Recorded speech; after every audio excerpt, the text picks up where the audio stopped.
जिस पर विश्वामित्र जी विराजमान है, राम लखन बैठे। 10,000 राजा महाराज आए हैं, सब बैठे हैं। जनक जी ने आज्ञा दी धनुष तोड़ने की, और घोषणा क्या की गई है? राजा की वीर प्रतिज्ञा ये धनुआ द्वारा पूर्ण होगी, और जो वीर धनुष को तोड़ेगा सीता उसको अर्पण होगी। ये शर्त रखी गई है। परिकमाध परिकरमाधि उठे अकुलाई, चले इष्ट देवन सिरनाई। ध्यान से सुनना, बड़ा प्यारा प्रसंग है। अब बस भगवान के विवाह की ओर ही बढ़ रहे हैं हम लोग, ज्यादा समय नहीं लगेगा। जल्दी तो नहीं है? जल्दी है क्या? नहीं है?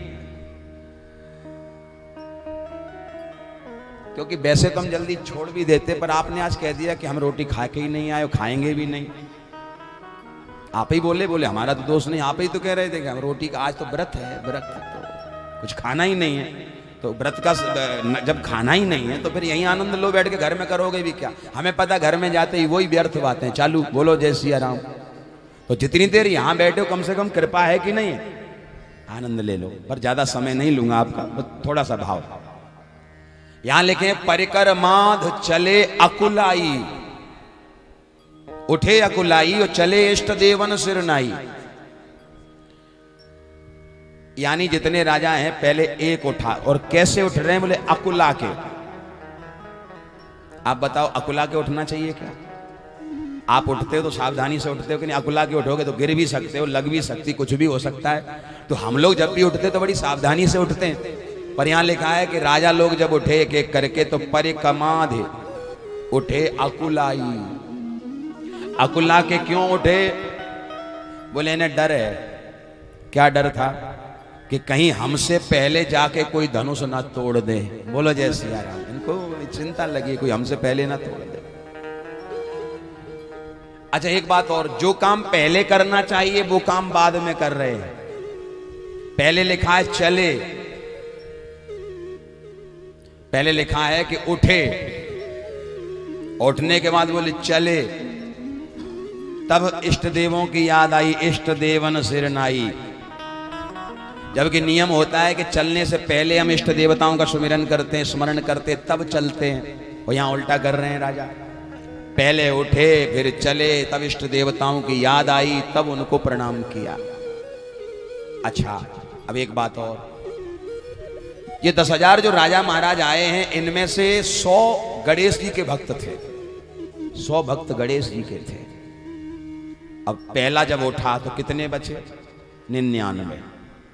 99 गणेश भक्त गणेश जी से बोले, गणेश जी इतनी कृपा करना कि ये जो गया है ना इसके हाथ से न टूटे। इतनी कृपा करना, इसके हाथ से न टूटे। ये 99 जो बैठे वो यही प्रार्थना कर रहे हैं गणेश जी से, इसके हाथ से न टूटे। क्यों? बोले अगर इसके हाथ से टूट गया तो फिर हम क्या तोड़ेंगे? बोलो जय सिया राम। इसके हाथ से न टूटे। अब ये गया, इसने बहुत कोशिश करी, धनुष हिला भी नहीं, वापस आके बैठ गया। अब दूसरा उठा तो ये भी 99 में शामिल हो गया जो आया। दूसरा उठा तो ये जो आया था ये बोला, हे गणेश जी इसके हाथ से ना टूटे। क्यों? बोले दुनिया क्या कहेगी, उसने तोड़ दिया और तू ना तोड़ पाया। अब गणेश जी भी बड़े चक्कर में पड़ गए कि एक की सुने कि 99 की सुने। क्योंकि जो जाता है वो कहता है गणेश जी हमारे हाथ से टूटे, और जो 99 बैठे हैं वो कहते हैं गणेश जी इसके हाथ से ना टूटे। तो गणेश जी ने सोचा क्या करें, बड़े कंफ्यूज हो गए गणेश जी, भ्रम में पड़ गए कि क्या करें, परेशान हो गए। धनुष हिला भी नहीं। 10,000 राजा एक एक करके गए पर किसी ने धनुष को हिला नहीं पाया। अंततो गत्वा सारे इकट्ठे हुए। इकट्ठे होकर के भूप सहेस 10 एक ही 12, सबने कहा एक काम करो मिलके चलो और उठाओ। अब आप एक बार विचार करो, ये जो गए हैं ये इकट्ठे होके गए या एक होके गए? बोले इकट्ठे होके गए। इकट्ठे होने में और एक होने में बहुत अंतर है। कैसे? बोले अंतर ये है, पहली बात ये 10,000 जो गए हैं, 10,000 से किसी ने पूछा कि भाई एक बात बताओ, तुम 10,000 गए, अगर तुम्हारे हाथ से धनुष टूटता तो विवाह तो एक से ही होता, विवाह तो एक से ही होता कि नहीं? तो तुम में से वो एक कौन है जिससे विवाह होता? तो 10,000 बोले देखो हमने पहले ही सोच लिया था कि हम 10,000 मिल के जाएंगे, पहले धनुष तोड़ेंगे, उसके बाद आपस में लड़ेंगे, और लड़ने के बाद जो जीतेगा उसी के संग विवाह होगा। आप विचार करिए कि जिन्होंने पहले ही लड़ाई का निश्चय कर रखा है, क्या ऐसे संगठन से समाज का भला हो सकता है? कभी नहीं हो सकता। इकट्ठा होने से अच्छा है एक होना। हम एक बात आपसे निवेदन करें, कथा में जब आओ तो इकट्ठे होकर के आओ, और जब जाओ तब एक होकर के जाओ। प्रेम से बोलो जय सिया राम। राम कथा यही संदेश देती है। सबके सब बैठ गए। अब जनक जी वयोवृद्ध हैं। जनक जी ने विचार किया कि जब तक समाज की समस्या नहीं मिटेगी, जब तक युवा शक्ति जागृत नहीं होगी, समाज की समस्याओं को मिटाने के लिए युवा शक्ति का जागृत होना बहुत आवश्यक है। युवाओं को जागना पड़ेगा, तब समाज का भला हो सकता है। अब युवा तो सोया पड़ा है, तो युवकों को जगाने के लिए यदि वृद्ध प्रयास करते हैं तो प्रयास सफल हो जाता है। अब देखिए, आज श्री वयोवृद्ध जनक ने युवा पीढ़ी को जगाने का प्रयास किया, और क्या कहा? गुस्से में नहीं कह रहे हैं, बाहरी गुस्सा दिखा रहे हैं, अंदर गुस्सा नहीं है, अंदर क्रोध नहीं है, बाहरी क्रोध है। और जनक जी बोल पड़े, अब जन को माखे भटमानी, वीर विहीन मही में जानी, तजहु आस निज निज गृह जाऊं, लिखा न विधि वैदे ही विवाह। ए राजाओं, अपने अपने घर चले जाओ, लगता है अब इस पृथ्वी पर कोई वीर बचा ही नहीं है। युवा शक्ति को जागृत कर रहे हैं ऐसा संदेश दे करके। और ये बात जो ही लखनलाल ने सुनी, लखनलाल ने जब ये बात सुनी तो महाराज लखनलाल को बड़ा क्रोध आया, और ऐसा क्रोध आया कि माखें लखन कुटिल वहीं भौएं। क्रोध आया, आंखें लाल होने लगी। जनक जी मन ही मन मुस्कुराए कि अब असर हुआ। बोलो जय सिया राम। अब युवा पर असर हो रहा है। जनक जी मंद मंद मनी मन में मुस्कुरा रहे हैं, और इधर लखनलाल को क्रोध आया, और क्रोध आते ही लखनलाल खड़े हो गए। सुनहु भान कुल पंकज भानु, कहूं स्वभाव न कछु अभिमानो, जो तुम्हार अनुशासन पावो, तो कंदुक इव ब्रह्मांड उठाओ। राम जी ने कहा, लखन तुम क्यों खड़े हो गए?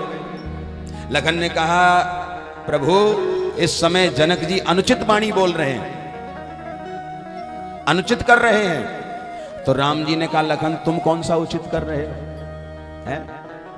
अरे वो वयोवृद्ध हैं, जब उन्होंने कोई बात कही तो वयोवृद्ध का जवाब यदि वयोवृद्ध दे तो आनंद आता है। हमारे बगल में गुरुजी वयोवृद्ध बैठे हैं, तो जनक जी की बात का उत्तर तो गुरुजी को देना चाहिए। तुम क्यों खड़े हो गए? तब क्या कहा लखन जी ने कि देखो प्रभु, आप हैं रघुवंश मणि और मैं हूं मणि की फणी। बोलो जय सिया राम। और मणि पर जब जब कोई आंच आती है तो फणी उसे सहन नहीं कर सकता। बोलो जय सिया राम। आज केवल मेरी नहीं आपकी भी बेइज्जती, इसलिए मैं खड़ा हो गया हूं। तो राम जी ने कहा फिर खड़े रहो, खड़े रहो। अब बोले लखन कि अगर मुझे आज्ञा मिल जाए राम जी की तो इस धनुष की तो मैं गिनती नहीं करता, पूरे ब्रह्मांड को ऐसे उठा लूंगा जैसे कोई बच्चा गेंद को उठा लेता है। कंदुक इव ब्रह्मांड उठा। अच्छा एक बात और है, जब ये बात कही लखनलाल ने, कंदुक इव ब्रह्मांड उठावो, तो जितने राजा महाराज वहां बैठे थे, एक राजा ने दूसरे से कही, भैया अब हमारा क्या होगा? क्यों? बोले यहां तो ब्रह्मांड उठाने की बात हो रही है, एक राजा बोला हमने पहले ही कहा था कि चलो, तुम्ही को आनंद आ रहा था कि हम मेला देख के ही जाएंगे, धनुष टूटेगा उसे देख के ही जाएंगे। और जबकि जनक जी ने भी कह दिया था तजहूं आस निज निज ग्रह जाऊं, जनक जी भी बोले कि अपने अपने घर चले जाओ, पर तुम्हें ही आनंद लेना था, अब ले लो आनंद। तो एक राजा बोला क्यों रे, तू वास्तव में मूर्ख है क्या? क्यों? बोले अगर तू यहां से चला भी जाता तो तेरा घर कोई ब्रह्मांड से बाहर है? बोले नहीं है तो ब्रह्मांड में ही। तो बोले वो क्या कह रहे हैं, कंदुक एव ब्रह्मांड उठावो, पूरे ब्रह्मांड को उठाने की बात कर रहे हैं, तू यहां रहे या अपने घर रहे तू भी उठ जाएगा। तो एक राजा बोला तो घबराओ मत, उठाएंगे तो उठ जाएंगे और जब रखेंगे तो बैठ जाएंगे। तो श्री लक्ष्मण जी बोले कान खोल के सुनो, किसने कहा कि हम रखेंगे? हम उठाएंगे और उठा के कांचे घट जिम डारों भोरी, उठा के रखेंगे नहीं तो बोले ऐसे उठा के पटकेंगे कच्चे घड़े की तरह, ऊपर से कोई कच्चा घड़ा पटकता है तो कच्चा घड़ा फूट जाता है, ऐसे ही उठा के हम पटक देंगे और फोड़ देंगे। अब राजाओं को पसीना आया कि अब मरे, धनुष तोड़ के मरते तो जग में यश होता कि धनुष तोड़ दिया, काम भी कुछ कर नहीं पाए, ऊपर से मरे जा रहे हैं, क्या करें? राजा परेशान हो गए। लेकिन लखन जी ने बड़ी अच्छी उपमा दी, कांचे घट जिम डारों फोरी। यहां पक्के घड़े की उपमा नहीं दी है, कच्चे घड़े की उपमा दे रहे हैं। क्यों? क्योंकि मानो लखनलाल कहना चाहते हैं कि कच्चे घड़े की तरह हम तुम्हें तोड़ देंगे। राजा बोले फिर हमारा क्या होगा? बोले घबराओ मत, तोड़ेंगे हम, जोड़ने वाले भी बगल में ही बैठे, बोलो जय सिया राम। जोड़ने वाले प्रभु श्री राम भी बगल में ही बैठे, वो जोड़ देंगे, चिंता ना करो। ऐसा भाव ओमना अंत तो गत्वा भगवान श्री राम खड़े हुए हैं। भगवान श्री राम चले और प्रभु श्री राम जब चले हैं और राम जी जब आए धनुष को प्रणाम किया, गुर ही प्रणाम मन ही मन कीना, अति लाघव उठाय धनु लीना, ते ही क्षण मध्य राम धनु तोरा, ते ही क्षण मध्य राम धनु तोरा, भरे भुवन धुनि घोर कठोरा, भरे भुवन धुनि घोर कठोरा, भरे भुवन धुनि घोर कठोरा, भरे भुवन धुनि घोर कठोरा, ते ही क्षण मध्य, ते ही क्षण मध्य राम धनु तोरा,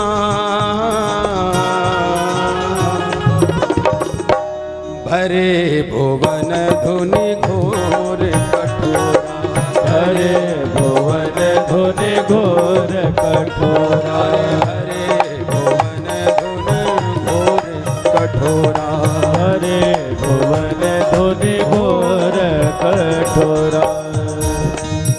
अब जो है भगवान आए, पहले मन मन में गुरु जी को प्रणाम किया, धनुष की परिक्रमा लगाई, धनुष को प्रणाम किया है, देखा है, और बाद में भगवान ने जो ही हाथ लगाया तो धनुष मानो हवा में ऐसे उठ गया। भगवान ने चाप चढ़ाई है, धनुष के दो भाग हो गए और महाराज उस सभा में इतना भयानक गर्जना हुई है, ऐसा शब्द निकला कि महाराज सब घबरा गए। बहुत तेज आवाज हुई, विशाल आवाज हुई, धनुष टूट गया, धनुष के दोनों खंड भगवान ने पृथ्वी पर डाल दिए। सबने जय जयकार भगवान की करी है। दसों हजार राजा चिल्ला पड़े, दौड़ो दौड़ो, पकड़ो मारो, दौड़ो, अनेकानेक बातें हुई।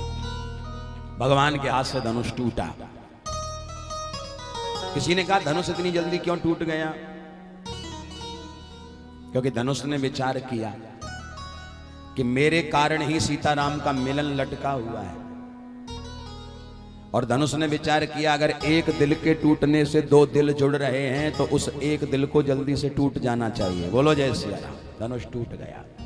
दूसरी बात, पिनाक धनुष में, क्योंकि श्री दधीची महाराज की अस्थियों का तो वज्र बना दिया था विश्वकर्मा ने, लेकिन दधीची महाराज के प्राण इस धनुष में थे। और आज जो ही राम जी के कर कमल का स्पर्श हुआ तो मानो आज दधीची जी के प्राण निकले हैं। उनकी सदगति और मुक्ति हो गई। और दधीचि जी ये इंतजार प्रतीक्षा कर रहे थे कि जब राम जी के कर कमल का स्पर्श हो तब हमारी मुक्ति होगी, इसलिए आज प्राण धनुष में से निकले हैं, इसलिए आवाज हुई। बोलो जय सिया राम।